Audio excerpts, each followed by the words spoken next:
2026 சட்டமன்ற தேர்தலுக்கு இன்னும் 2 மாதங்களே இருக்கக்கூடிய நிலையில் தற்பொழுது அரசியல் களம் பரபரப்பாக துவங்கியிருக்கிறது. குறிப்பாக அதிமுக பொறுத்தவரை 234 சட்டமன்ற தொகுதிகளிலும் போட்டியிடுவதற்காக அக்கட்சி உறுப்பினர்கள் விருப்ப மனுவானது வழங்கியிருந்தனர். அதன் அடிப்படையில் கடந்த 2 நாட்களாகவே ராயபுரத்தில் இருக்கக்கூடிய தலைமை அலுவலகத்தில் நேர்காணலானது நடைபெற்று வருகிறது. யாரெல்லாம் விருப்ப மனு கொடுத்திருக்கிறார்களோ அந்தந்த மாவட்ட செயலாளர்கள் மற்றும் விருப்ப மனு அளித்தவர்களை நேரில் வரவழைத்து அங்கே இருக்கக்கூடிய மூத்த நிர்வாகிகள் அவர்களின் நேர்காணலானது நடைபெற்று வருகிறது. இது ஒரு புறம் இருக்க, இன்றைய தினம் செய்தியாளர்களை சந்தித்து இருக்கக்கூடிய அக்கட்சி பொதுச் செயலாளர் எடப்பாடி பழனிசாமி இன்னும் ஓரிரு தினங்களில் ஒரு புதிய கட்சி அதிமுக கூட்டணி இணைய இருப்பதாகவும் அவர் தெரிவித்திருக்கிறார்.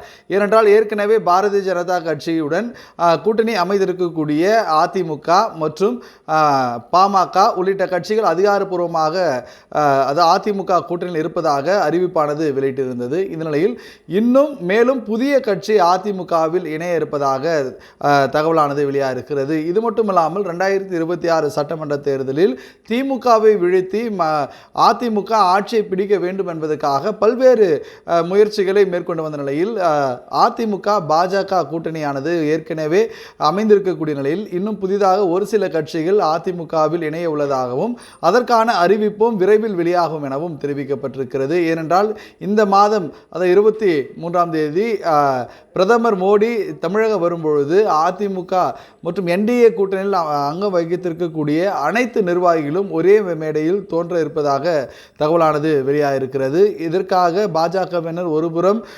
அதிமுகவிலிருந்து பிளவுபட்டிருக்கக்கூடிய டிடிவி தினகரன் மற்றும் முன்னாள் முதலமைச்சர் ஓ பன்னீர்செல்வம், சசிகலா உள்ளிட்டோரிடம் தொடர்ந்து பேச்சுவார்த்தையானது நடைபெற்று வரக்கூடிய இந்த நிலையில் தற்பொழுது அதிமுக பொதுச் செயலாளர் எடப்பாடி பழனிசாமி தெரிவித்திருக்கிறார். ஒரு புதிய கட்சி அதிமுக கூட்டணியில் இணைய உள்ளது. ஓரிரு தினங்களில் அது தொடர்பான அறிவிப்பு வெளியாகும் எனவும் தெரிவித்திருப்பது குறிப்பிடத்தக்கது. ஒளிப்பதிவாளர் தருணுடன் செய்தியாளர் சாமுவேல் எபினேசர், ஜீ தமிழ் நியூஸ்.